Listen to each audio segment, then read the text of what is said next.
이번 시즌 3년간 지켜오던 서울 삼성의 꼴찌 자리를 탈환한 고양 소노 스카이거너스. 그들이 왜 이번 시즌 바닥으로 추락했는지 알아보시죠.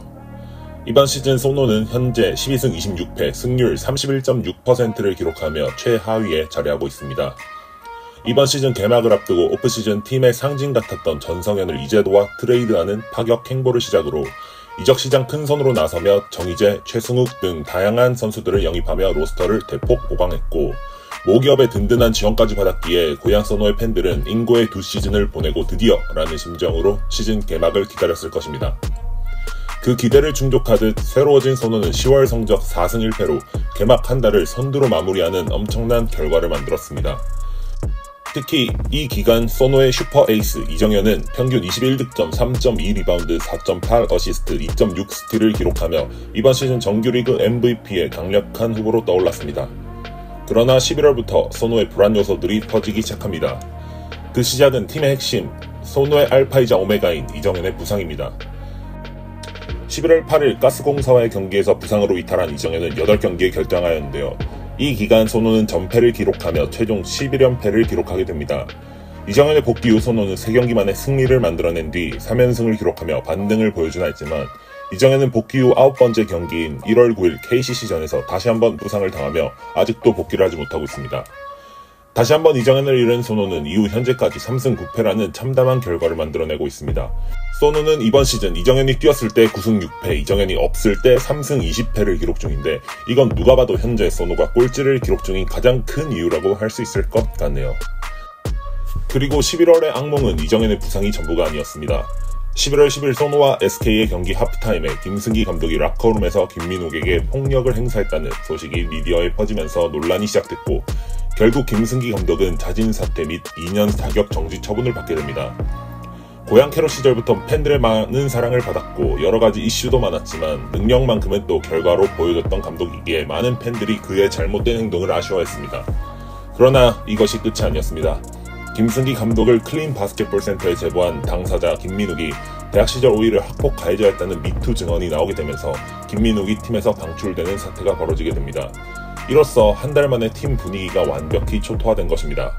여기서 소노 프런트에 전혀 납득이 안 가는 행보가 이어집니다. 하루빨리 팀을 재정비해야 하는데 소노는 감독 경험이 전혀 없던 김태수를 새로운 사령탑에 선임하고 코치 경력도 전혀 없던 박찬희를 수석 코치로 모셔옵니다. 결국 김태술, 박찬희, 김강선이라는 아마추어 지도자 경력도 전혀 없는 초임 지도자 셋으로 코치진을 구성한 것이죠. 시즌 도중에 긴급하게 바뀌는 상황, 팀의 분위기가 매우 혼란스러운 상황이라는 점을 고려할 때 개인적으로 이 선택은 최악의 수에 가까웠다고 생각합니다.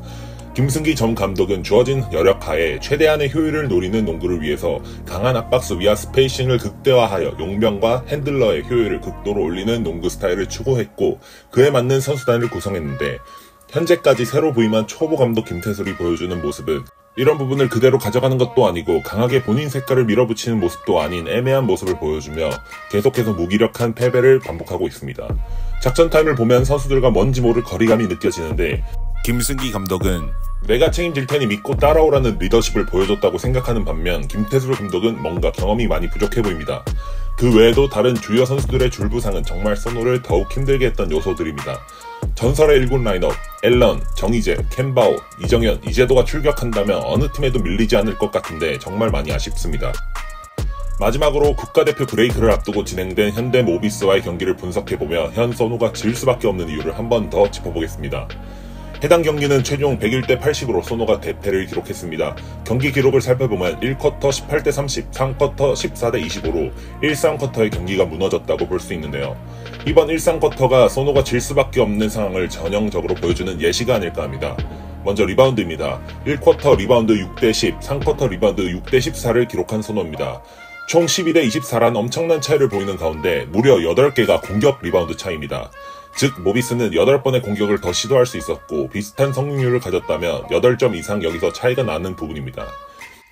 기존에도 소노는 리바운드가 강한 팀이 아니었는데 앨런과 정희재의 이탈이 치명적으로 다가오는 부분입니다. 특히나 체력이 떨어져가는 후반이 되어갈수록 이 문제는 심각하게 드러나고 4쿼터마다 안 좋은 경기력이 나올 수밖에 없는 원인이 됩니다. 박진철이라는 좋은 리바운더가 있지만 아직 활용성이 적기 때문에 많은 시간 출전은 어렵죠.